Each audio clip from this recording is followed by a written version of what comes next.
Ladies and gentlemen, welcome to the music podcast, My Music Podcast, episode 1, where we talk about really everything that's going on with not everything musically, but the things I've been diving into musically.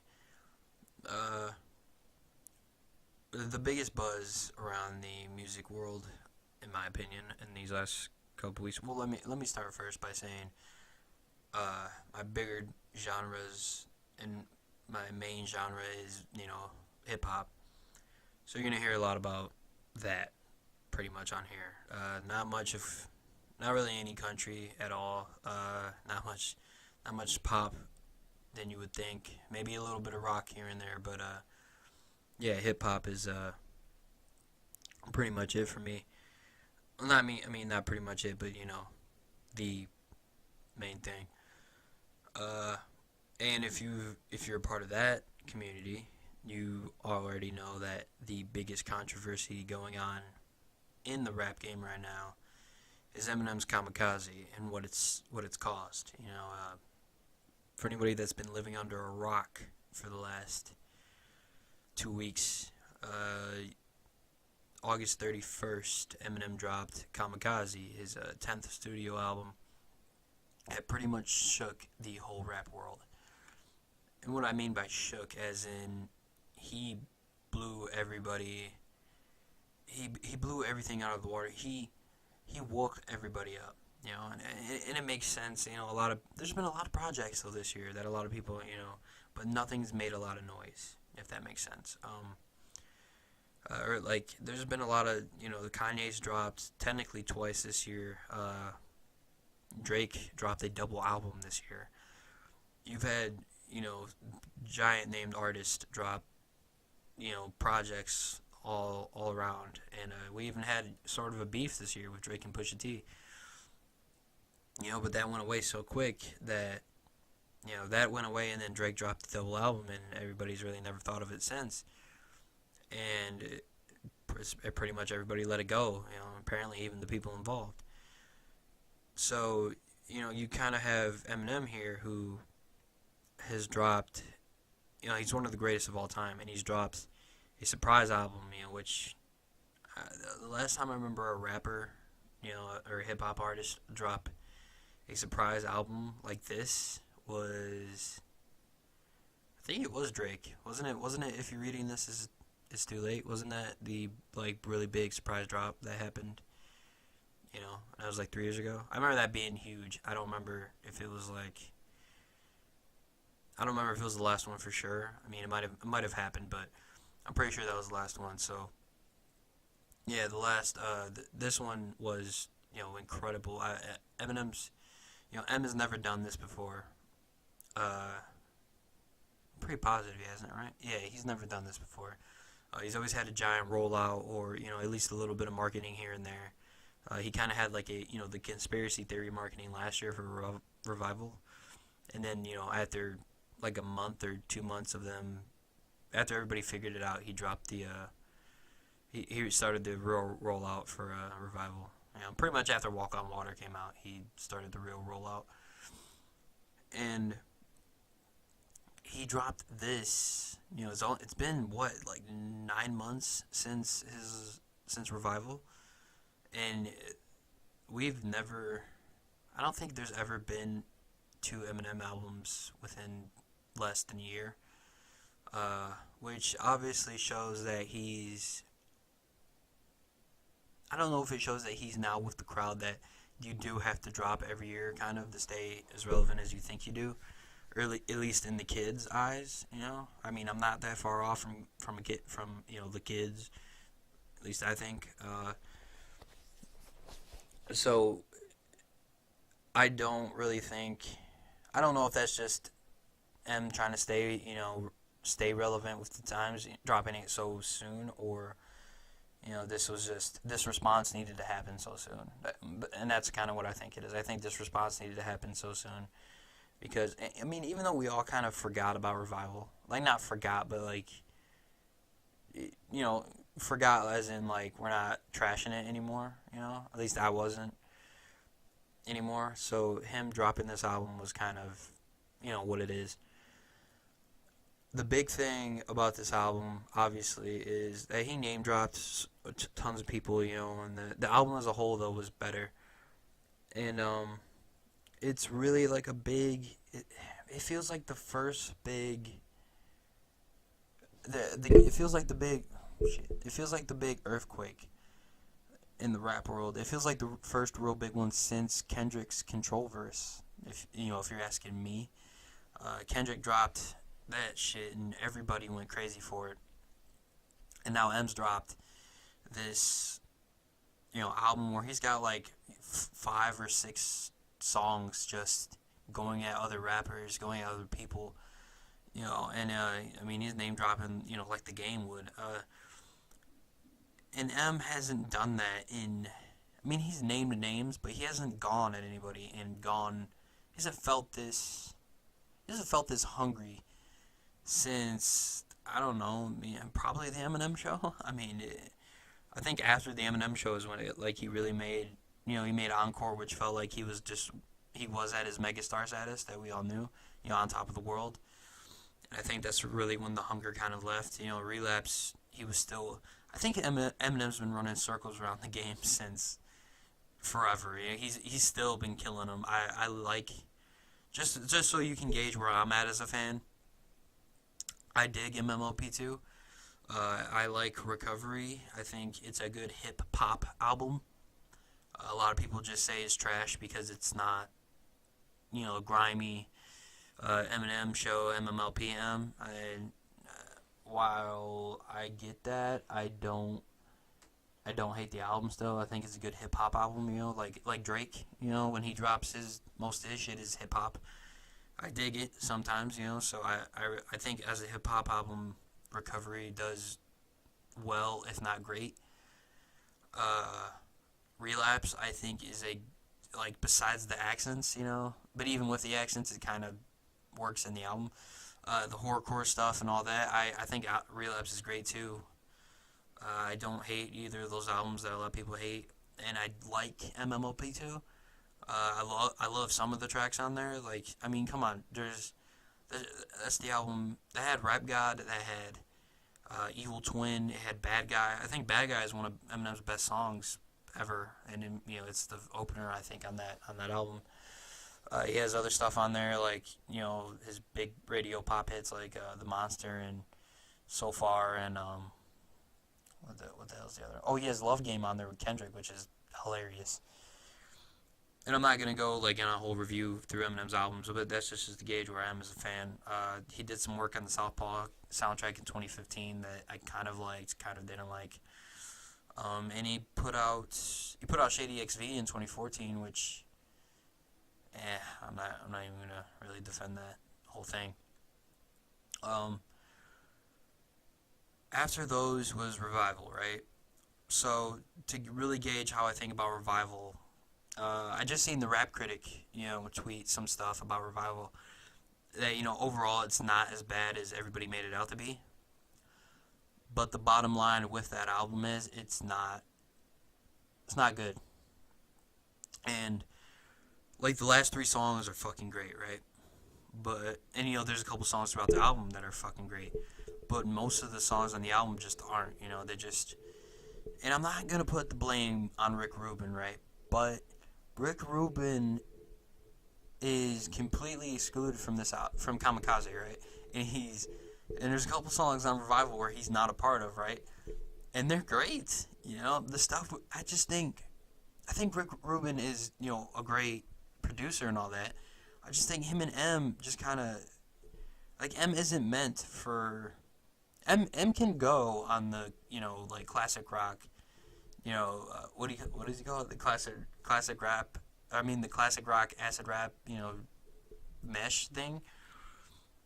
But it just doesn't. It's not that it doesn't just sound good. It doesn't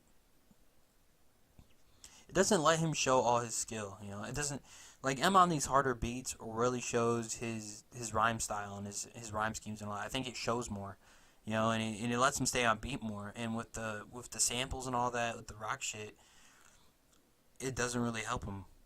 and I think that's just why him and Rick Rubin don't mesh well. Like some of their shit does mesh well. Don't get me wrong. Like I love Berserk. I think that works really good. I love shit. What's the other one that So Far. You know the MMLP2 stuff really works for me. But like the stuff on Revival, man, just it felt like some of the stuff in Shady XV2 with Rick Rubin, like all that shit feels like it doesn't really work as much. And I'm not saying that they're not good. I'm just saying that they're not. I mean, I'm not saying that they're not. It just all doesn't work very well between Rubin and them. So like him not being, they just don't need to be a thing anymore unless it's gonna come out like Berserk. Because if it doesn't, then it's not worth it to me. Uh, Revival doesn't only suffer from that though. There's just M can still go. He just doesn't. That album felt like didn't feel crafted very well. You know, it's too long for one. Like you easily could have took 10 songs off there and made a really decent to good album with like a certain 10 songs out of there. Uh, but there's like 10 songs on there that are almost unlistenable, and you really don't need those songs. You don't really don't like 20 track albums just don't hit as much anymore.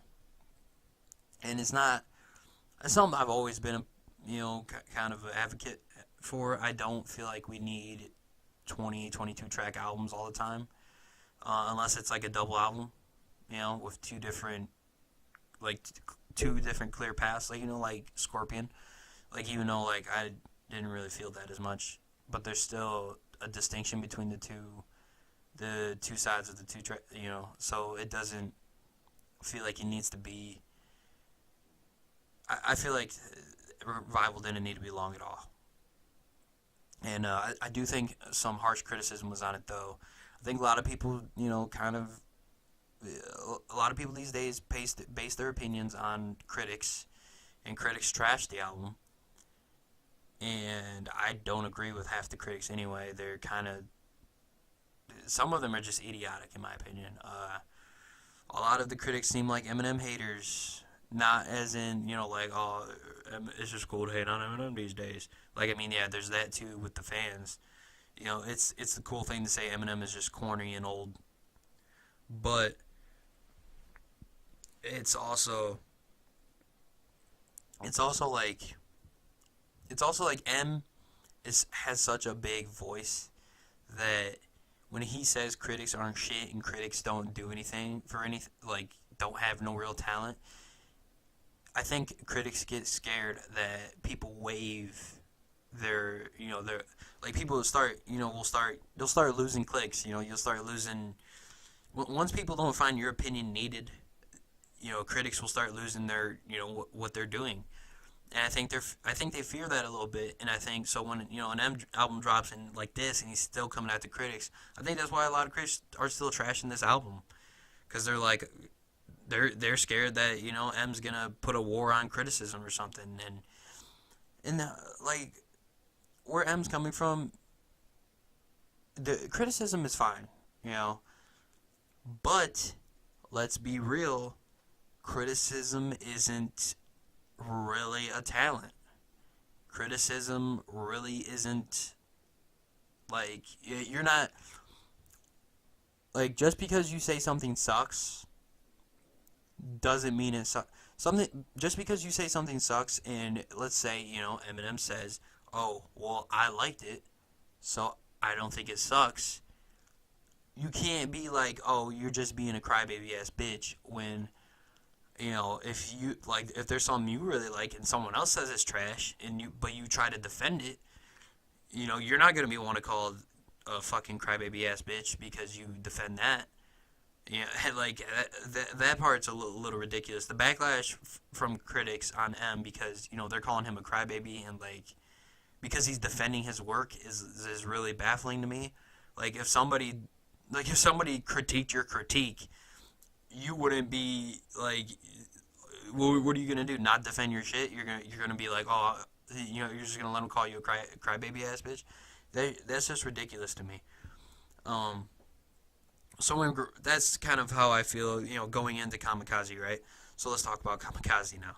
Finally, Kamikaze has the ringer, obviously, as its opening track. This isn't really going to be a review of Kamikaze. I might do that on like my channel or whatever.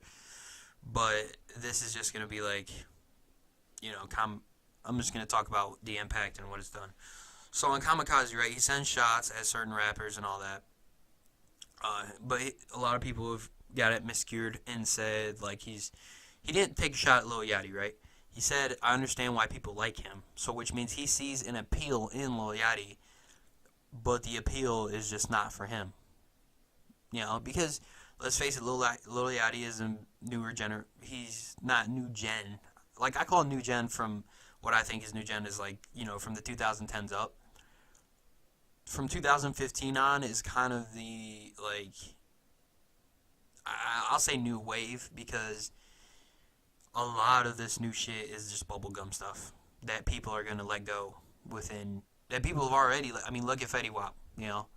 Look at him. He's gone. Where's Fetty Wap at? I'm not saying he was terrible. I'm just saying like he blew up tough for a year and then he was gone. Designer is damn near out the door. Where the hell that Designer blew up for like a summer and now he's gone. You got Lil Uzi Vert, which he was big for a little longer than both of them, but I haven't heard shit about him for a minute. The only people I would say I was gonna say Migos is still thriving, but they're kind of from what I would say is the new gen. When they come up in around 2013 or so. I'd say that they're from there. And obviously you have other people like all the people from the new gen to me are still around. Big Crit is still in there. Machine Gun Kelly, obviously, and we'll get to him in a little bit, is still in there. Tech Nine is still, popping. Who else is? Kendrick. Kendrick's he's on top of the world. J. Cole's on top of the world. Drake's on top of the world. Like you still have people from the early 2010s still going strong, and these the new wave from 2015 on is really not sustaining anything. They're just here and then they're gone. Lil Yachty though is still doing his thing, right? I mean, I haven't heard much from him this year, but he's still relevant. So like I said, that's not really a diss towards Lil Yachty by him, but he also went at a lot of people. He mentioned that if you're not Joyner, Cole, Sean, or Kendrick, you're a goner, right? Obviously, he's been, he's had a good relationship with Kendrick. From what I remember from that one interview, he's known Kendrick before the Controllers because, they're under the same label or whatever. So he's known Kendrick, a long time now. And obviously, they're cool. Big Sean from Detroit, they're cool. I wouldn't say Big Sean's in the same league as Cole. Well, kind of. I'd say Big Sean's not really in the same league as J. Cole and Kendrick, but he's not bad either. So it's not like M's coming at him either. Big Sean isn't mumble rap, bro. No matter how much you want to say he is, or you want to say he's terrible. Big Sean's from the new gen. He's fine. Joyner is part of the this new wave. And he's the one that stands out to me from the rest. He's getting big now, but he wasn't. He's the kind of the exception here in this new wave of artist. And he's not only can he go, he's great. He's a great storyteller when he wants to be. He had a great album. He's got a new one on the way, I think, right? Or whatever. He's featured on M's album. He's obviously got a relationship with Eminem now because he's been killing it, and he deserves that, in my opinion. I'm really glad. I started listening to him mostly sometime last year, and I'd never thought he'd be in the same on the same track with Eminem. Here he is, which is awesome. So props to Joyner. M, on the other hand, has taking shots at there's a lot of people he went at. I don't know if he went at Drake on the Ringer, but he did. But he went at Drake, on this album, obviously, with the ghostwriter lines and stuff. I mean, it could be someone else though. A lot of people have been like, "Oh, M's taking shots at Drake," right? I don't know. Like Drake did bring him out on stage and all that. He might be talking about someone else, and we just might not know who he's talking about. I mean, but the obvious answer is because of the ghostwriter term is Drake, but it could be someone else. Drake hasn't said nothing. You'd think he would, with how he's going at Kanye and how he did go at Pusha, but again, he messed with Pusha, who's a real spitter. Pusha, put him on fucking blast. Drake might not want no smoke with him, and it might just be that he might just not say nothing at all because he don't want no smoke, which in my opinion is the wise move if you're Drake. M's not only did Pusha T hurt you and he didn't have the fan base to do it or the popularity to do it. M has the popularity to do it. I'm not saying he's gonna jaw rule Drake or anything, but he'd cut him in half for sure. Uh, but obviously there's other subs in this motherfucker. He basically takes the whole thing in the mumble rap, which is something he referenced on his Caterpillar verse earlier this year. He taking an axe to mumble rap. He wants to. I got respect for that. I'm tired of mumble rap as a rap fan. I'm a big guy. I'm a big guy on lyricism mostly. First and foremost, I think that's what raps. I'm not saying hip hop because hip hop, but rap is about spitters in my opinion.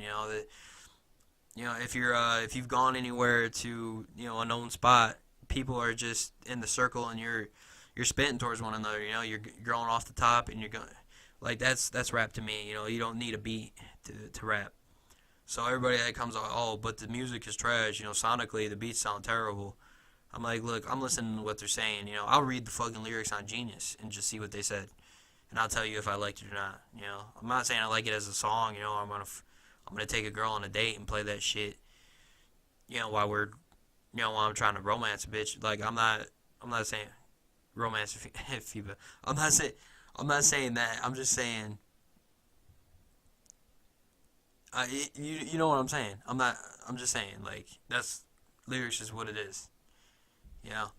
So I'm not gonna say any names here either. But there's a couple reviewers out there that be like, oh, rap isn't just about lyrics. It's about how it sounds sonically and how it sounds with it. Nah, fuck that. It's about lyrics, motherfucker. This is hip hop. I don't want to hear that shit about oh, it doesn't matter what you're saying. You can just. I hate the dumbass term rapidy rap, bruh. Rapidy rap is rap. What else are you supposed to do? Rap, rapidy rap. What do you mean rapidy rap? I hate that shit. I'm sorry. Like I'm sorry if you get offended by. Like nah, rapidy rap is what it is. It's rap. You don't come at me like, oh, it matters. If the beat's trash. I don't care if someone's playing the fucking ukulele on high notes. If you're spitting bars, you're spitting bars. That's facts to me. But whatever. Maybe that's just the Detroit in me. I don't know. Moving on. He takes shots at everybody. He's on greatest. Saying like he feels like he's the greatest in the world. There's other shit on there too. I'm not gonna like I said. I'm not gonna review the album. Like, let's talk about who can we talk about here? Let's talk about the two biggest kind of beefs that came. Oh, real quick though. D Antwoord or Die Antwoord, whatever their name is, he took that shot at them. That was hilarious. D Antwoord or whatever. I don't know if they make good music or not. I ain't listened to them, but y'all complaining that he said your name wrong on a fucking song is ridiculous. Shut the hell up. Stupid, stupid. I hate that. But yeah, moving on to the two big names, right? So I'm gonna start with the artist that I've been really messing with this last couple years, So let's talk about Machine Gun Kelly. Machine Gun Kelly got hit with some goddamn bars on this album with Not Alike. I think he even mentions his name in The Ringer, talking about he imitates Lil Wayne. I actually don't know how MGK imitates Lil Wayne. You know, if you ask me, I don't. I don't see the. What am I saying? I don't see the connection there. To. I don't know. You know, with Lil Wayne, that's not. That's not my thing. I don't see MGK there with that. But the other bars on Not Alike, where he splits him in half. Really, what exactly what he says? He says, first of all, he takes shots at him for being like a punk, saying all this shit. He's fucking with the gangsters and shit. He's really not. And he says, you don't gotta. He hops on the track with Nina, but you don't gotta use Tech 9 if you want to come at me with a sub-machine gun. Hey, he didn't say, he's not saying sub-machine gun. He's saying sub, comma, machine gun. You don't gotta come at me with a sub. You don't need Tech 9 to come at me with a sub. That is, oh my god, that's a bar. I don't know why I freaked out about that, but that was hilarious. And then, you already know who the fuck you are, Kelly, saying R. Kelly. Because, let's rewind this real quick to 2012, a much simpler, more fun time. MGK hopped on Twitter, or was it 2011? No, it was 2012. So this is right when this is right after MGK kind of blew up, right? He was releasing his first album, his debut album, Lace Up, which this was really when he was finding himself as an artist, and I don't really, this is when he was kind of just, MCing real fast and stuff over, kind of this, at the time was the new sound. I'm not going to say nothing about Lace Up right now. He did a tweet where he said, Haley was hot, and she was like, what was she, like 15, 16 at the time? And the whole thing comes out of respect, right? I actually really like this beef because it comes out of respect. So MGK technically made the first mistake. Everybody's like, I seen other people like, oh, M's done that before though too. Well, I don't even remember M saying anything about anybody's teenage daughter. I don't. Come at me if I'm wrong. Obviously, I will accept that I'm wrong. I don't remember that. I don't remember him saying anything about anybody's daughter, especially underage daughter. And just in general, that's just fucking disrespectful. So, MGK said he knows all the OGs personally. Well, obviously he didn't know M personally, and he said some shit about his daughter. And M's an OG. You're gonna, come on. So he said something about M's daughter. That's obviously gonna make M spaz. But from the story, it's been 6 years. So MGK hit this that feature with Tech 9 where he put a bunch of shots at M, obviously referencing him as the rap god and all this. And M, being M, came at him hard, and I don't understand. So here's the problem I have on both sides, right? One, it did take M 6 years to respond, and from the claims that MGK is making, M blackballed him pretty much, right? But then again, a lot of people said that shit's corny and all that. MGK said some shit about his daughter, bro. Underage teenage daughter. When MGK was I think he was like 21 or 22 at the time. Which, 21 to 16 or 15, it isn't that huge of a, age difference. But, bro, it's significant. It's enough. You shouldn't be saying that shit about no 15, 16-year-old, bro. If you're 22, keep your mouth shut. Especially if you're talking about the rapper that paved the way for you to be in the culture at the time. Don't be disrespecting him or his daughter like that. And I mean, yeah, MGK, you can make the argument, oh, he was young and dumb. That still don't make Eminem wrong for coming at him for that shit, And then he took shots at him again. This was within the last year. So then at that point, you're just poking the bear. So him bringing up 6 years, the stuff he did 6 years ago is just, it's because MGK poked the bear and it's all coming out. And, and y'all pissed him off with Revival. So I don't understand why people are like crying about, like, calling him a crybaby for pulling all this shit out now. Like, he is 45 or whatever. He was trying to put he wasn't trying to go at anybody. He was relaxing. Y'all pissed him off. This is what happened. And y'all can say, oh, this is what I should have got the whole time. Why should you have got this the whole time? Yeah, M set is. Well, you're telling me M set a standard in MMLP that he has to be that standard forever? His first 3 albums are hip hop classics. Do you know how rare it is for an artist to have one hip hop classic? He had 3. Sorry, he couldn't meet that standard anymore for the next 20 years. What type of ridiculous shit are you talking about that he set, this kind of standard? That's ridiculous to me. Because he can't like, we don't tell Lil Wayne he can't say shit anymore. Lil Wayne's got what, one classic, maybe 2. We don't, just because every album that comes out that isn't Carter 3, we don't call that shit trash. He came out with D6 last year. It was, everybody loved it. So I don't understand what, the whole M's, it's just stupid to me. And it's corny. It's corny to call what M's doing on this album corny to me. But, like I said, I'll get to the faults though of what Eminem's doing too. So it is really confusing with Revival and M's complaints about Revival, right? And MGK. So we'll stay on the MGK shit real quick. Alright, so MGK he drops Rap Devil, right? Like 2 days later. So everybody thinks this is planned. This shit ain't planned. MGK probably went in the booth Friday, in the day or in the morning, and stayed in there until he came out with a diss, right? Recorded the diss probably the next day, like Saturday or Sunday. It probably took him an hour to film that music video. He's in the same spot, just walking around,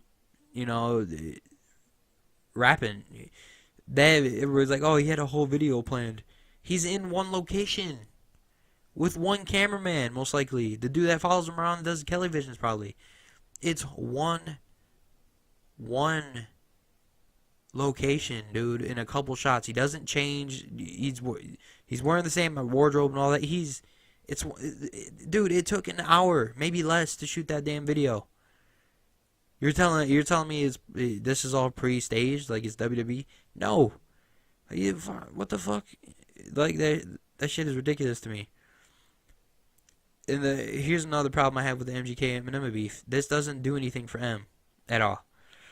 But it does do stuff for MGK, which I'm kind of glad. MGK deserves some recognition. He comes from the new gen class where, he could still spit and he could still make decent music. I think General Admission is a very underrated album that a lot of people don't give MGK credit for, and it might be because he doesn't get played on the radio. He hasn't got played in almost anywhere. He barely gets interviews. He barely gets invites to do anything.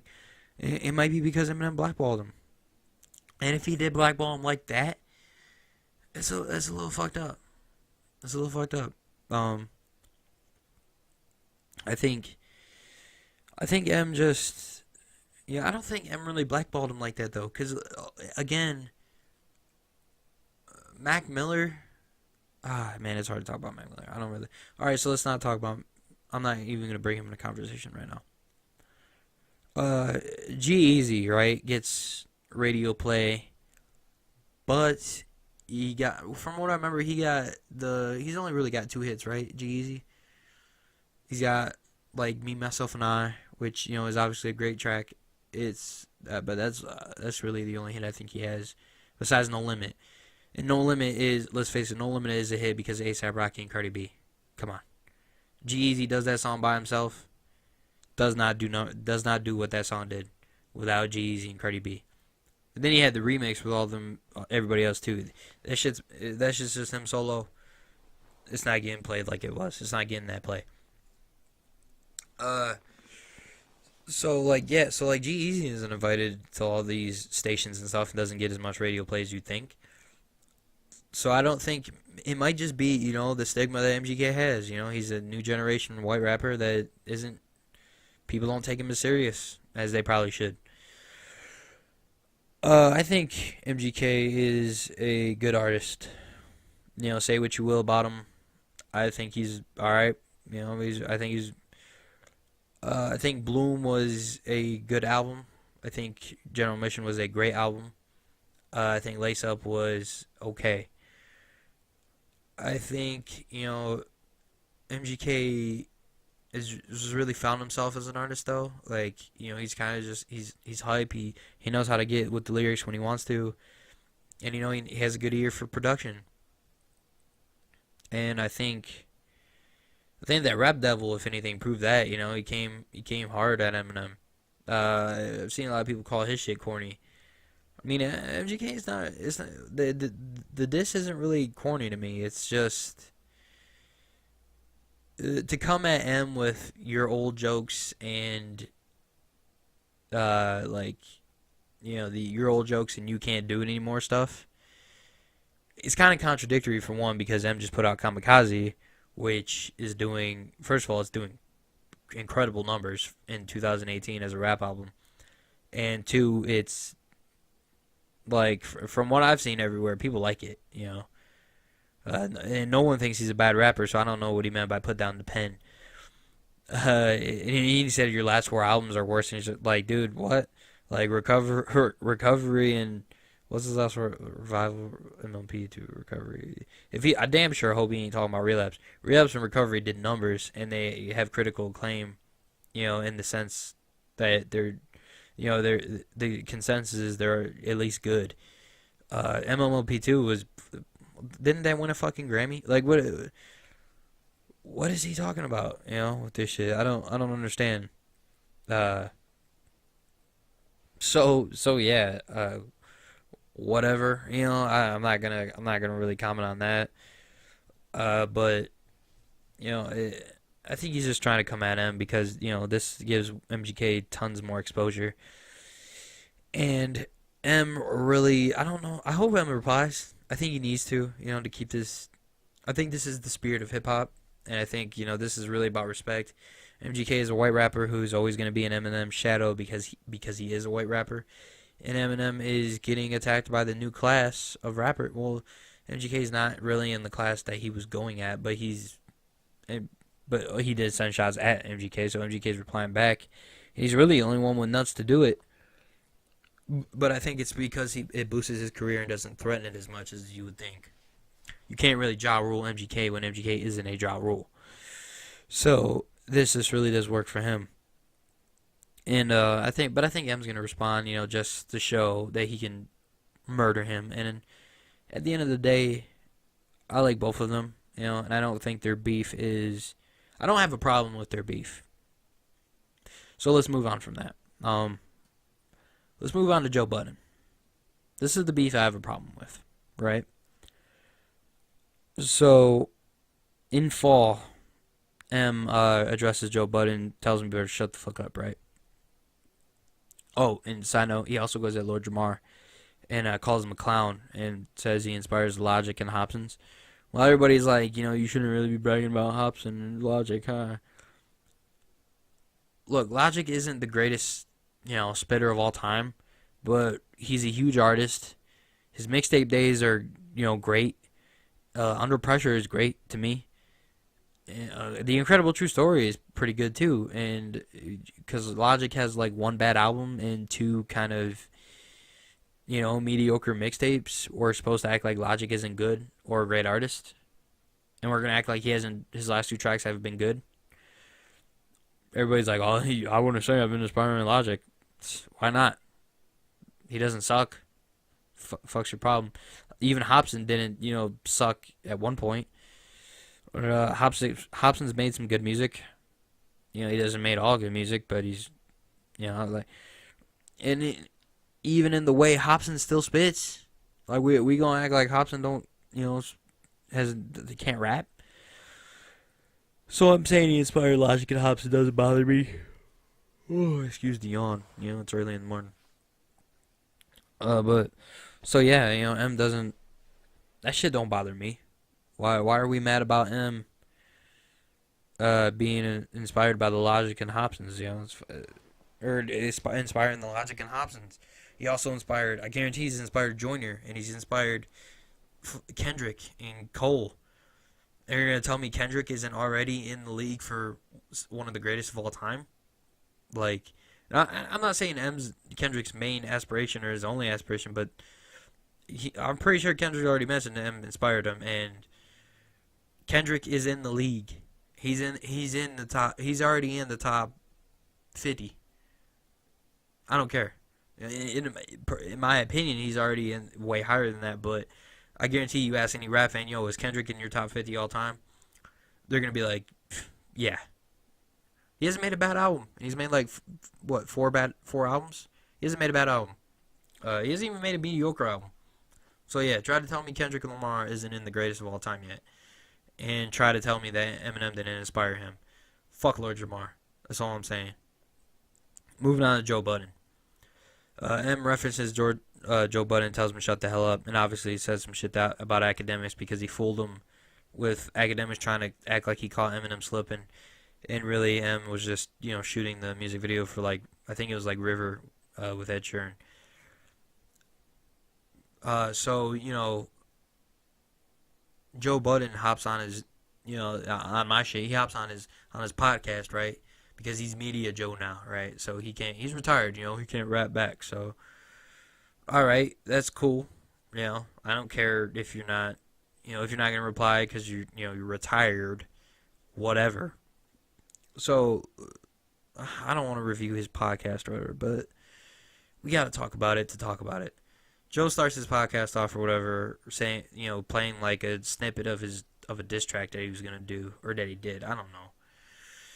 And he like that's supposed to be some kind of. First of all, he does that shit like it's just because he hasn't released it that it's some kind of like I don't know, some kind of sign of respect.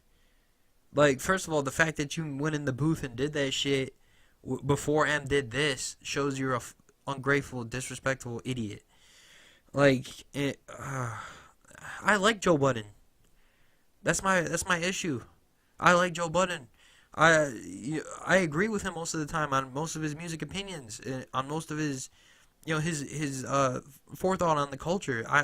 I respect Joe Budden for the most part. I agree with him. I like Joe Budden, and I even like Rory and Maul. Even though sometimes they sound like some fucking idiots on his podcast. I like both of them. Maul's kind of a dumb fuck, but I mean, no, he's not really a dumb fuck. Maul's kind of like he's just kind of like I don't know. He's kind of in the lane of like he doesn't seem to say any kind of intellectual shit. He kind of just he's like, oh, I'm not even gonna say that. Blah blah. Let me get back to Joe. So Joe on his podcast, right, says some like, what does he say first? He all right. They try all complimenting him.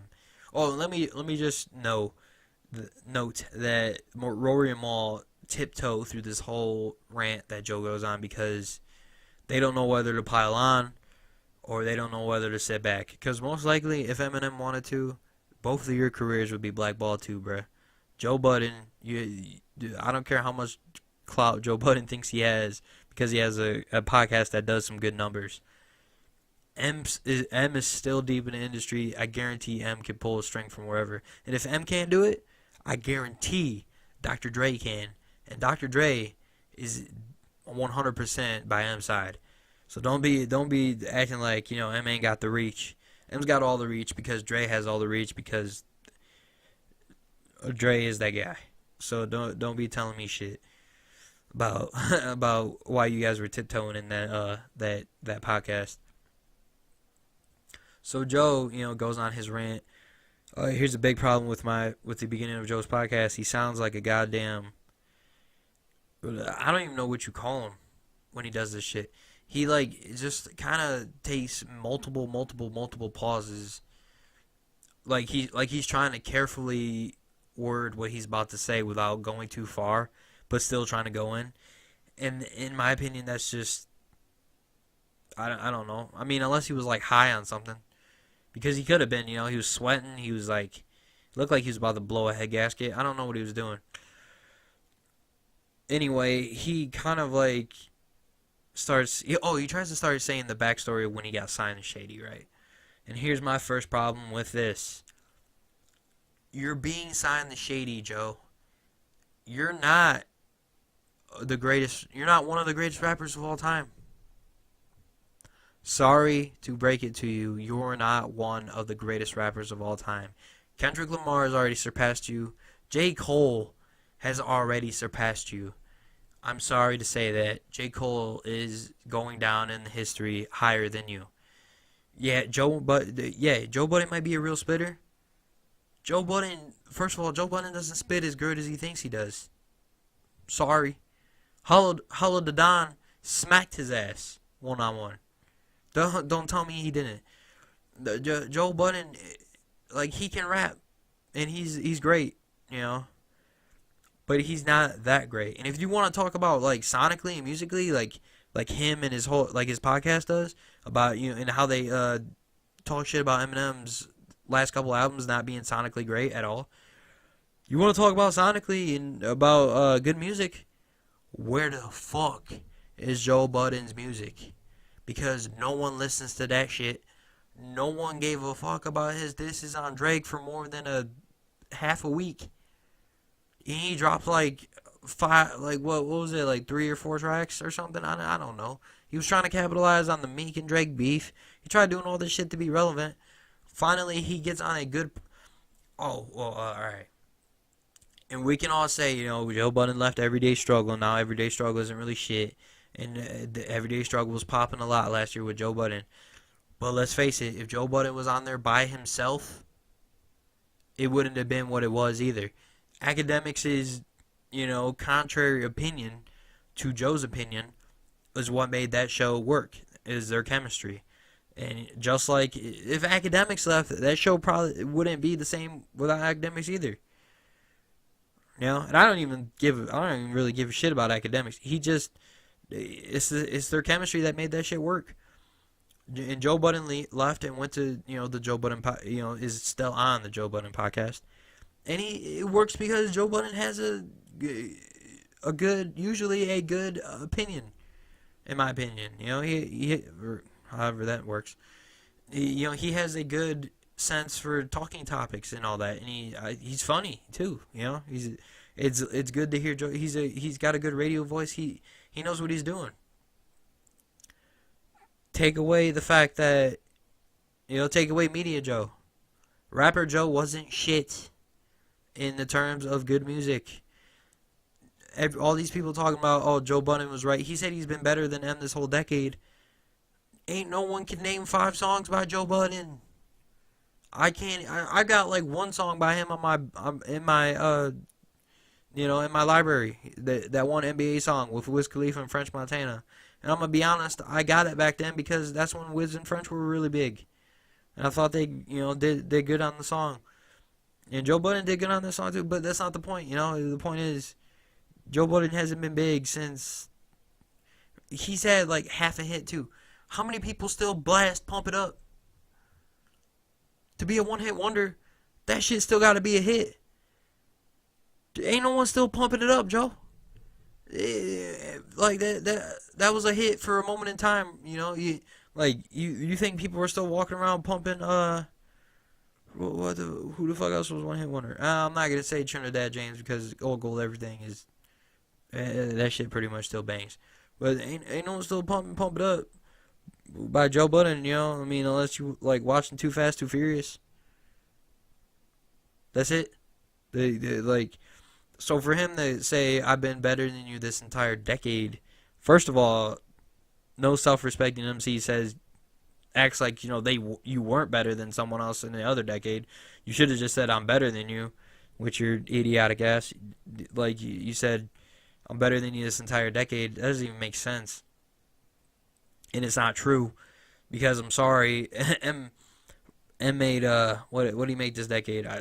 Recovery is better. Y'all can say what you want about Recovery. Recovery is better than whatever the fuck Joe Budden put out this decade. Besides the Slaughterhouse tapes. And let's be honest, if we're going by the Slaughterhouse members, Joe Budden isn't one of the top two in there either. It's Royce and Crooked Eye all day. If anything, Joe's third, and that's debatable. With Ortiz, it's real debatable actually. So you can say whatever you want about Joe Budden. Whatever he just went off, he spazzed on that podcast because that's what Joe Budden's famous for right now, spazzing on his podcast. So M got a bunch of he got a bunch of clicks because he put Joe Budden response to Eminem, just like he got a bunch of clicks when Joe Budden quit Complex or whatever it was. That's how he gets clicks. So I'm not hating on that. Media Joe is Media Joe, but don't come out and be like, oh, M should be shaking in his boots because if I wasn't retired, or this is Joe Budden podcast, but Joe Budden podcast ain't been shit to Eminem's to Eminem's music career this decade either. Well, the Joe Budden podcast hitting 200K views on a video ain't shit to M's million sales of fucking album. Are you kidding me? Like, that's ridiculous. I just hate that. I hate that thought process that like, oh, because let's face it, yeah, Joe Budden has a high regarded opinion by an internet following, and he's got a lot of relevance in 2018. And Eminem is not, he is now, but he's before all this year. He wasn't that relevant because of Revival and because he doesn't do as much no more. Here's a fun fact for kids, or people that believe like Joe Budden is really better than Eminem. Relevance doesn't mean you're a better MC. Doesn't mean that. Joe Budden can be, Joe Budden can be the biggest name in the world in the media business. For all I give a fuck. He ain't a better MC than Eminem. But moving on, let's talk about something else Joe Budden said. Joe Budden said, he tried telling the story of why Slaughterhouse fell apart or whatever, and he was like, so you have an idea of when you get signed to shady records that your career something's gonna be done for your career. What the are you kidding me? You sound like the biggest. That whole podcast sounded. It should have been called Bitterness, the podcast episode. That whole shit sounded so bitter about, oh, I expected this and this and this, and M wasn't meeting us in person. So because Eminem wasn't holding your fucking hand between all the, look, like I get Eminem's not the best leader as a, like he pointed, like Joe did point out that M didn't mention none of the people signing his shit, but he said he inspired Hobson and Logic's. Probably because all the people signing his shit aren't, like Eminem was proving that he has, an influence. You can't say all the people signing my shit show my influence in the game, unless if them people don't have a solidified name. Like that whole line. I get like he didn't shout out or feature any of the people signing his shit on his album, but again, I kind of agree with that. I kind of agree with like he probably should have had some of his artists put on his album. But I also see that first of all, he's done that before. He's put Slaughterhouse on his shit. He's put Skylar Grey on his shit. He's put whoever on his shit. So Joe Budden kind of brings up a decent point. But then he just goes back to himself. And he goes back to, oh, Slaughterhouse didn't do this because M didn't do this. Newsflash, Joe. The same problem that M has with the new age is the same thing you're complaining about. You're complaining that Slaughterhouse didn't blow. Slaughterhouse wasn't going to blow because all the kids these days don't listen to spitters. What do you think a group of spitters was going to do with the fan base that M has, or the general fan base of hip-hop right now? Or back, 4 years ago. Like, Slaughterhouse, yeah, they had a great tape or two. They weren't going to be as big as Eminem. They weren't going to be half as big as Eminem. So what I don't really understand is that Joe Budden is, like, complaining that M didn't hold their hand. Or what Joe Budden kind of sounded like to me is that he was mad that Eminem wasn't their Dr. Dre to, that he wasn't his Dr. Dre to their M, right?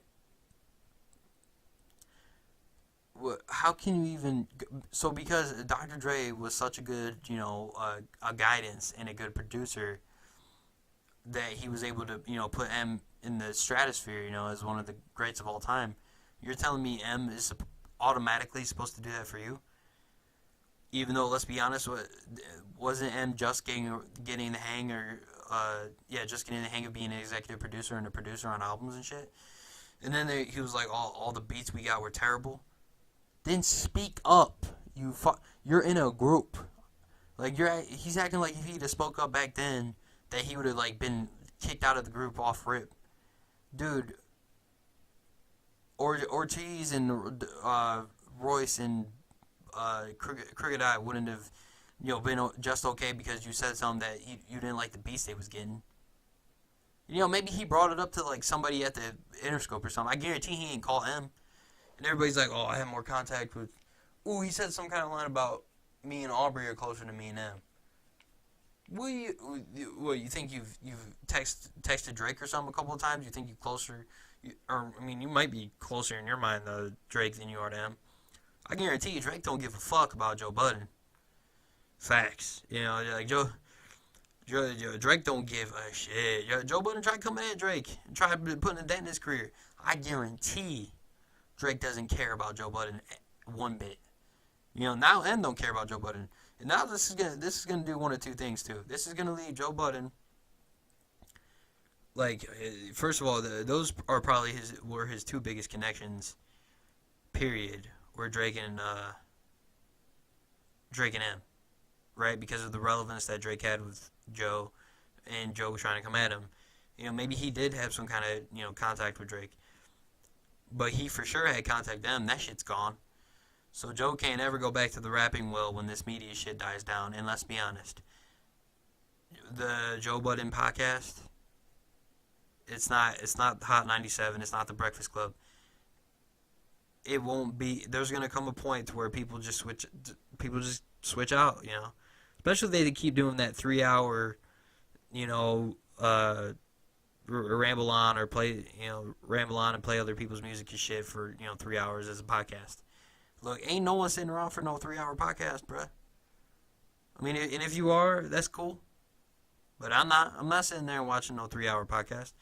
I might, like, when they was doing, like, the hour and a half and even 2 hours, I'd cut slack. Be like, oh, it's, I'll watch half now and watch half later. I'm pretty sure I'm not filing through a 3 hour podcast because I won't even remember half the shit I've heard by the time I try to digest what's going on at the end. It's 3 hours, bro. That's too long. And then, they do the smart thing of breaking them up into sections in the videos. But even then, like, eventually that's just they're gonna watch a clip once in a while, but they're not gonna keep up then.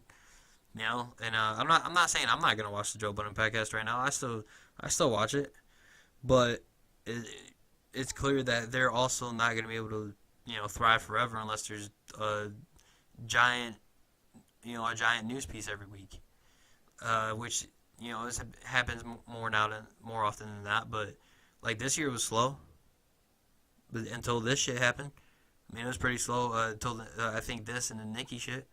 And Drake and Drake and Pusha. But besides those three instances, I don't think Joe's shit, was huge at all, really.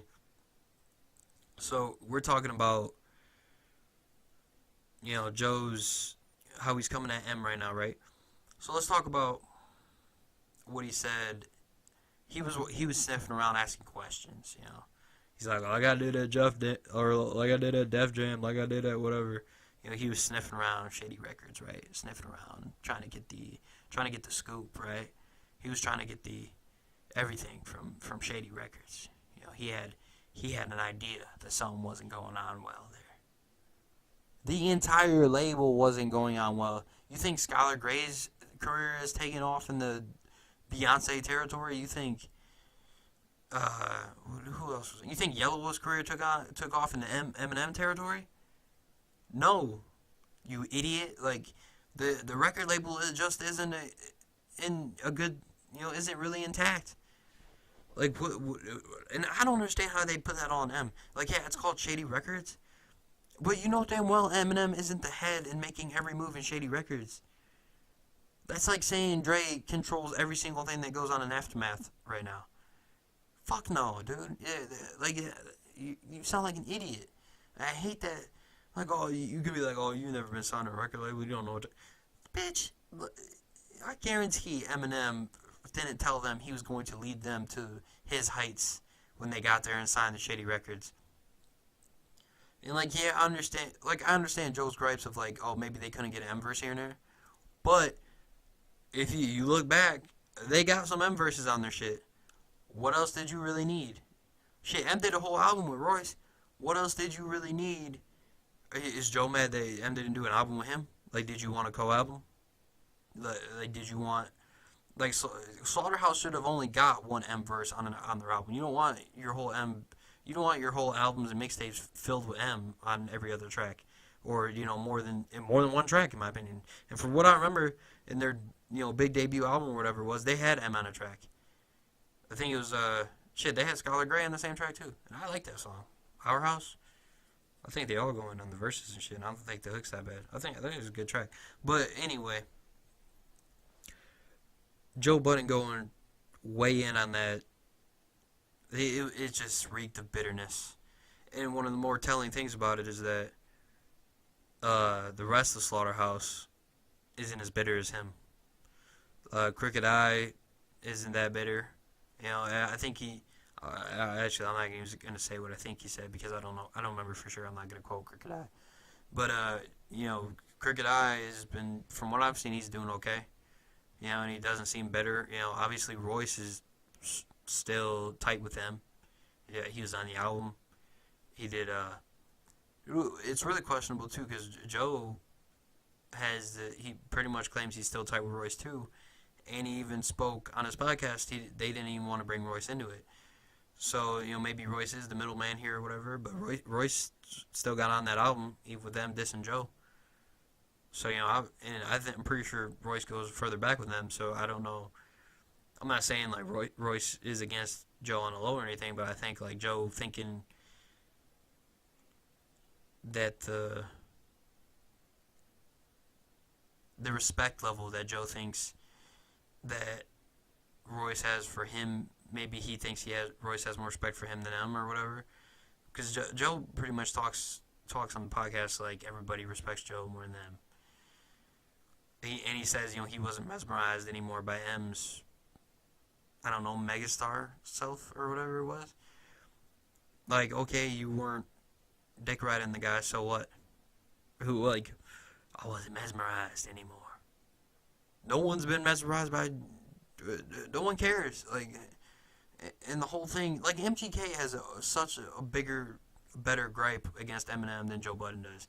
MGK was pretty much blackballed, you know, allegedly, by M. Joe Budden was signed to M, which brought him out of irrelevance. Let's be 100% honest there, too. Joe Budden was irrelevant as fuck until Slaughterhouse. And Slaughterhouse got signed by M, and that's when everybody started giving him major traction. You know, I mean, maybe if they never signed them, they'd still be doing mixtapes or something, but they wouldn't be as big. They wouldn't be as big of a name. Let's be honest. And Royce the 5'9" coming back with his association with M, puts his name out there like he does. And you know, you want to talk about not being able to do well because you're in Slaughterhouse or signed under Shady Records. Royce the 5'9" is putting out damn near classics. Like back-to-back years. He's putting out great albums. What the fuck was Joe Budden doing? He was putting out like you know, mediocre ass EPs. From what I remember, you know, I think he had like 2 or 3 6-song EPs. What the hell was he doing? Crooked Eye was putting out albums. Crooked Eye worked with I think he worked with Static Selecta, didn't he?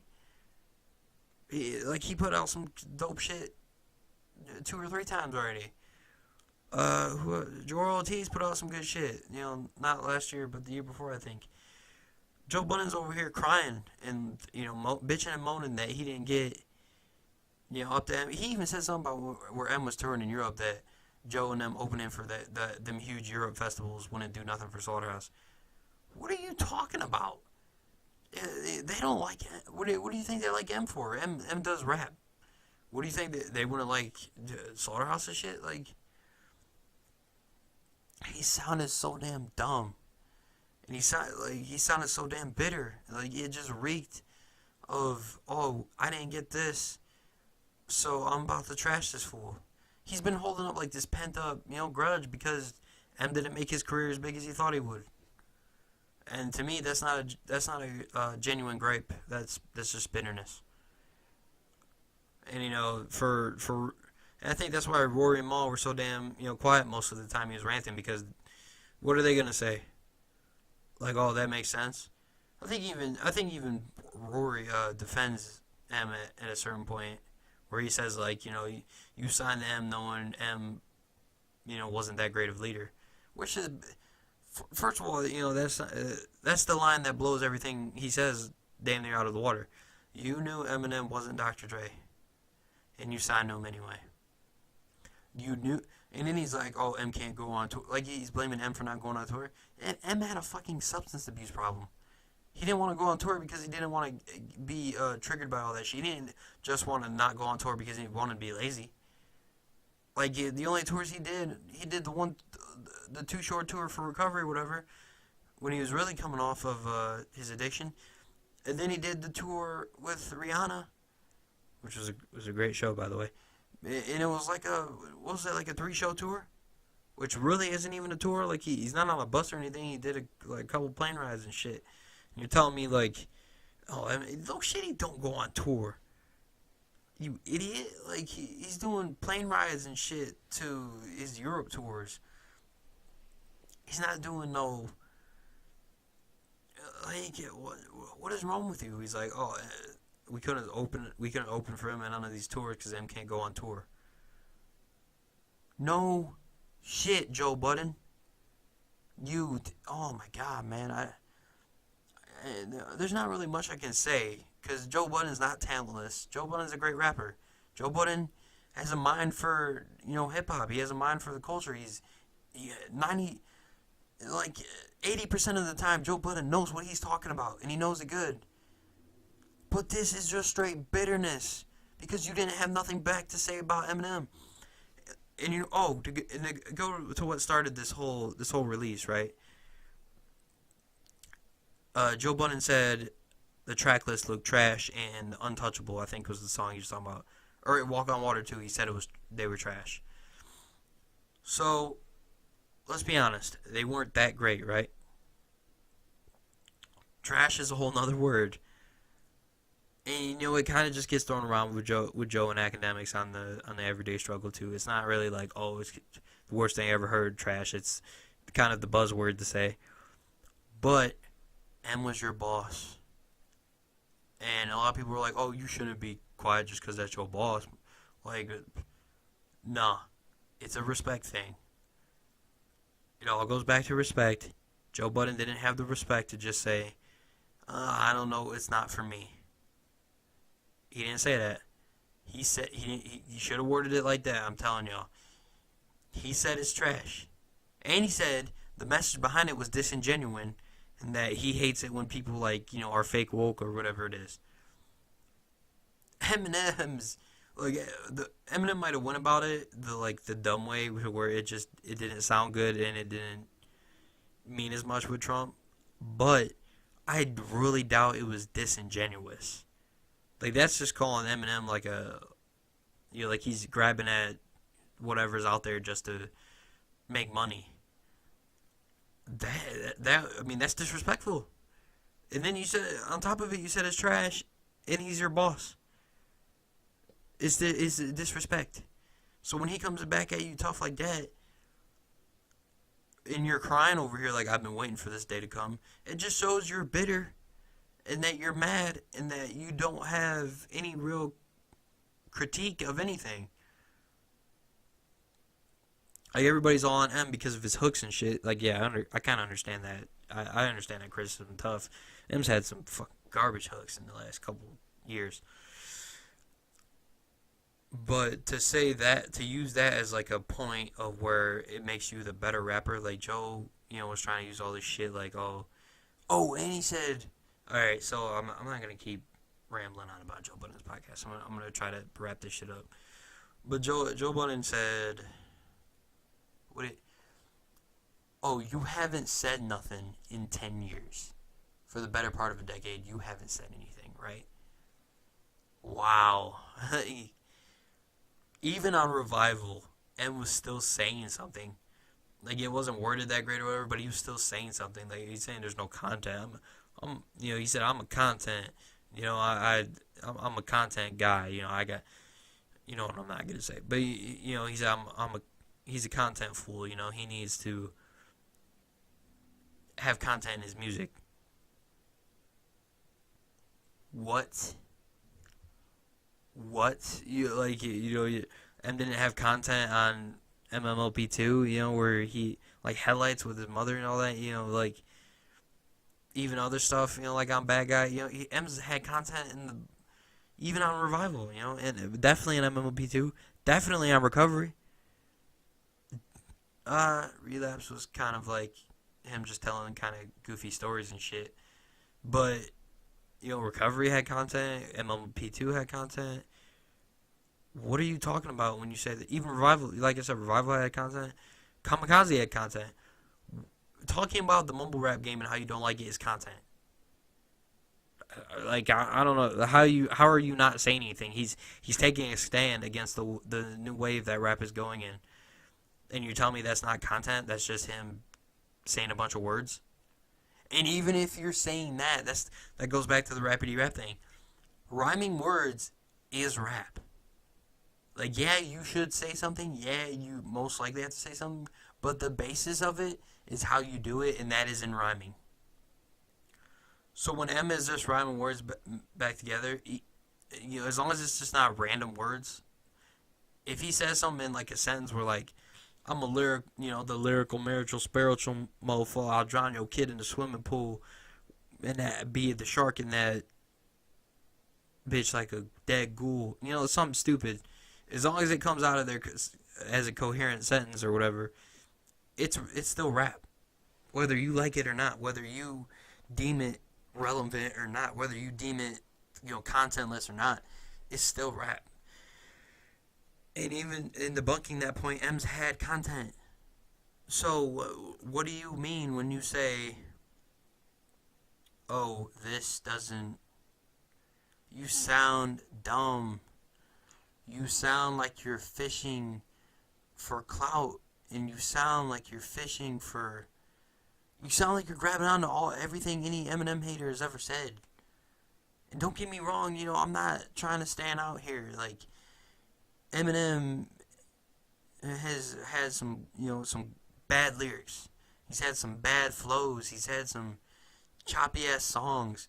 He's had a bad album. He's had, he's made some dumb moves.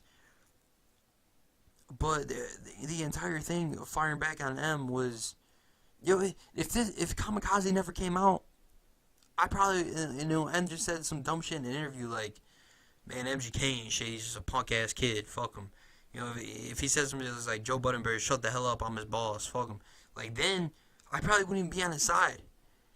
But M came out with a surprise album that did numbers to prove his relevance. He went on some hard ass beats and some current generation producers. He came with good flows, good lyricism, with content, with a message, with a statement, and we're still trying to clown Eminem because... Well, why? Because MGK is the only one that came at him correct. He came at him in the diss record. He came at him, with trying to, use some shots. Joe Budden is, like, coming at him with a crybaby attitude. Like, oh, you didn't help me get where I need to be, so you wrong. You're a bad leader. Ha ha, I win. I'm retired. I don't need a track. I got a podcast. I'll just talk shit. And you can't do nothing about it because you probably can't even do a podcast, huh? Media Joe. Media Joe is bigger than Rapper Joe ever was. And you know what that says about you, Joe?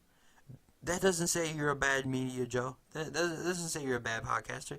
That doesn't say you're not successful. That just says that you're not better than Eminem. That's all that says.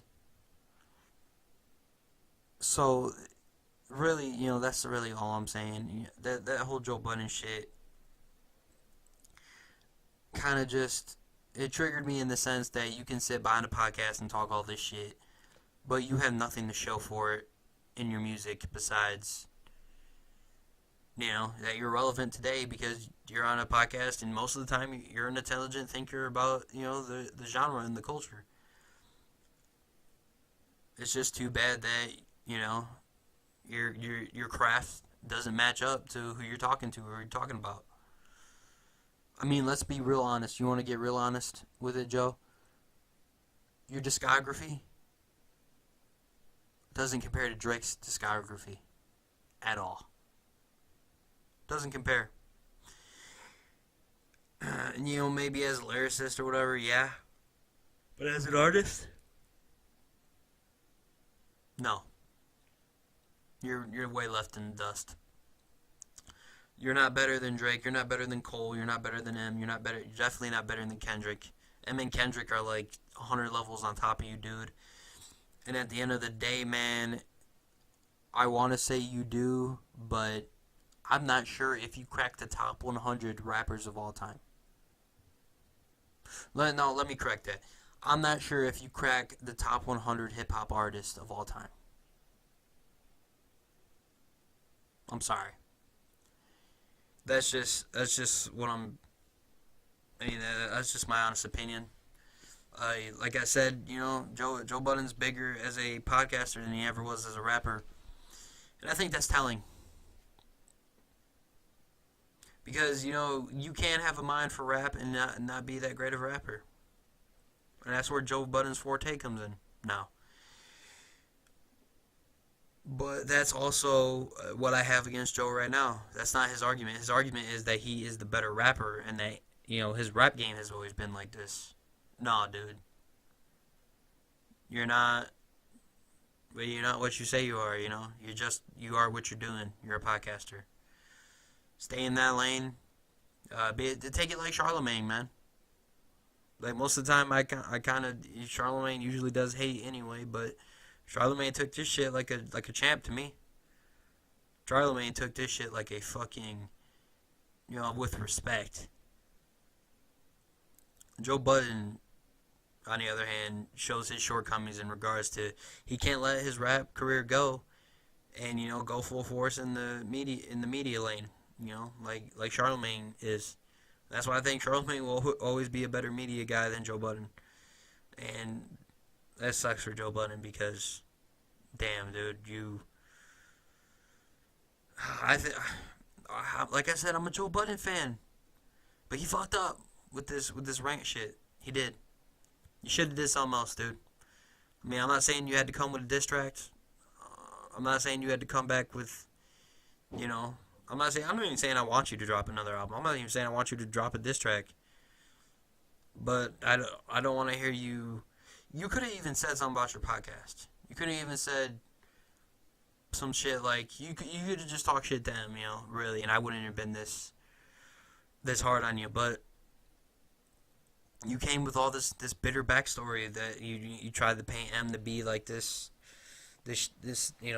shitty person that is a shitty person because he didn't lead you to stardom.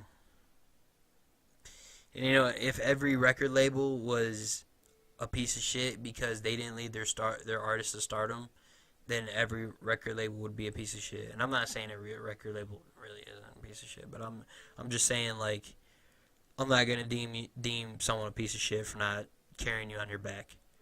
And that's also something Eminem referenced on the album in Stepping Stones. He references about D12 and how he's sorry that he didn't try as hard as he did, but even in regards to that, he can't be the one that carries people's careers. And that applies to Slaughterhouse just as much as it does D12. Slaughterhouse did more than D12 in regards to, Royce, Crooked, and Joel Ortiz all went out there and got features. They've all been getting out there and putting out albums. Joe Budden didn't.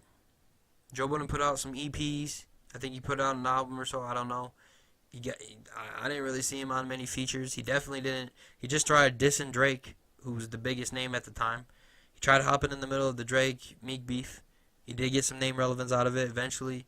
That sustained his name relevance enough to get him on Everyday Struggle, where he really shined as a media personality.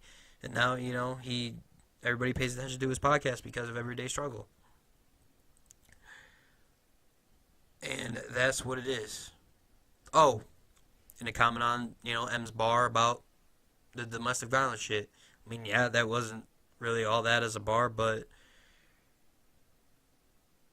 yeah, but it's still a bar, and Joe Budden still, he's like, yeah, you think I'm gonna get out of bed for a domestic violence bar?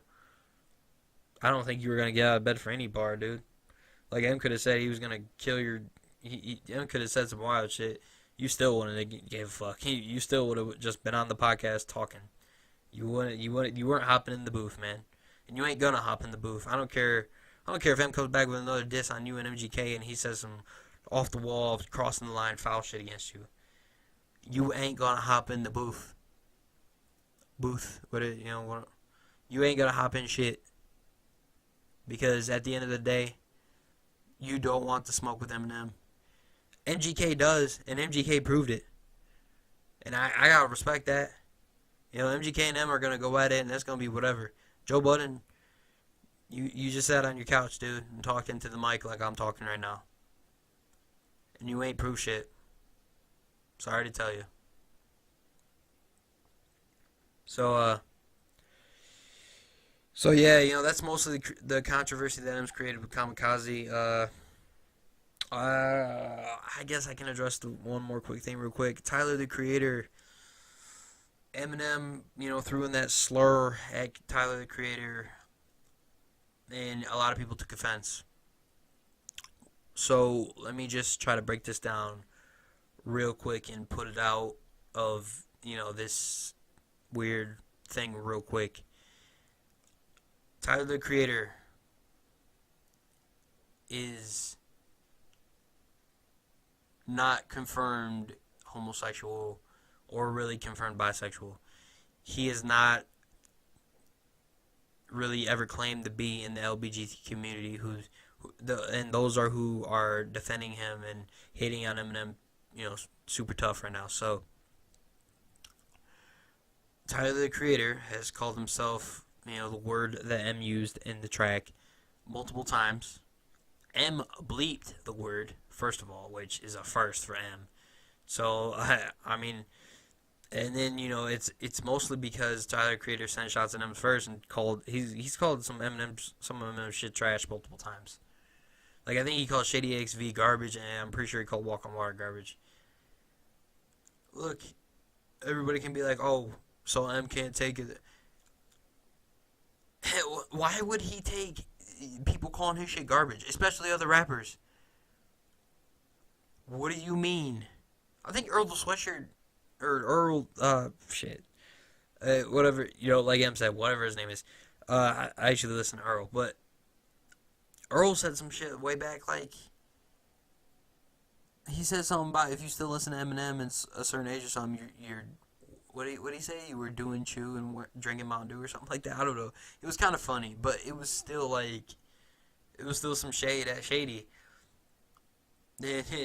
Look, you out future motherfuckers can't come out with y'all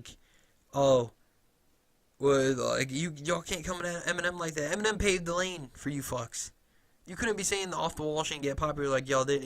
Y'all didn't have none of the lasting power that Eminem did, or even anything. Like Eminem brought 50 Cent to the game, and 50 Cent done had a bigger career than half of these motherfuckers. So I don't know where these the odd future fools come in talking shit. Excuse me, I don't even. Yeah, like I said, I don't get.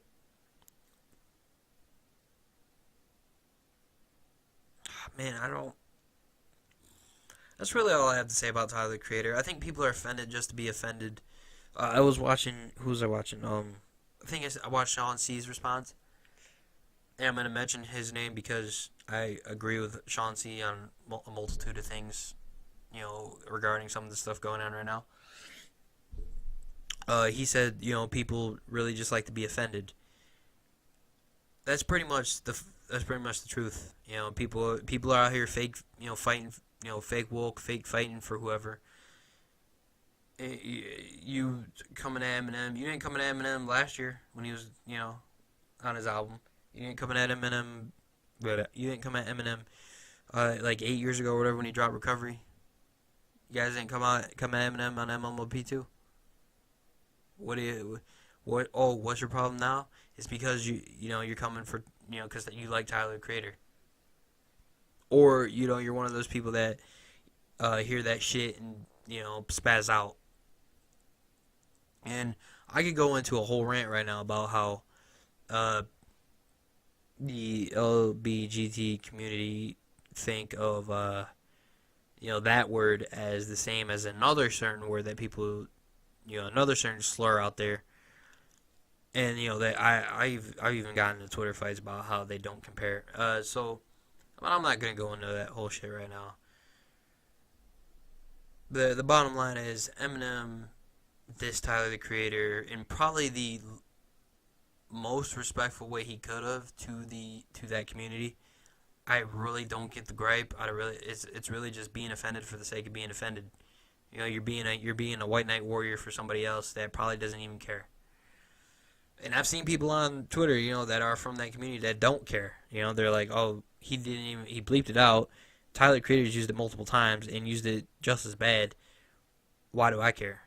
That's pretty much how I see it. It should be, but it's whatever. And there's more people Eminem name dropped and dissed on his record. But that's just really who I cared to talk about was the relevant names. That or not relevant names, the big story names.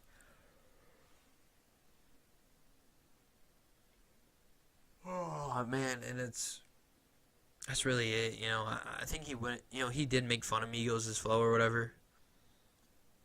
I don't care because anybody that comes to my shit telling me Migos is the top of the game. No. But no disrespect. I like Migos. So that's really all I have as thoughts on the Eminem Kamikaze controversy. This podcast is gonna be like, I don't know if I'm gonna do reviews on albums or anything like that, but I don't know about guests or anything like that yet. But this is. We're gonna stay in this lane of just talking about music. Like I said, this is the music podcast. It's not my podcast just for my channel or whatever. I'll probably have multiple podcasts, but this series is just for music. It's not gonna be on a regular schedule yet. It's not gonna be coming every which way every time something big happens, but it'll be coming. Next episode will be coming sooner rather than later. And that's it. This is TAE Media, Eminem, controversy for Kamikaze. MGK and Joe Budden, man. Better watch out for that smoke. Tyler the Creator, better watch out. The Odd Future. Watch yourself. I'm out. Peace.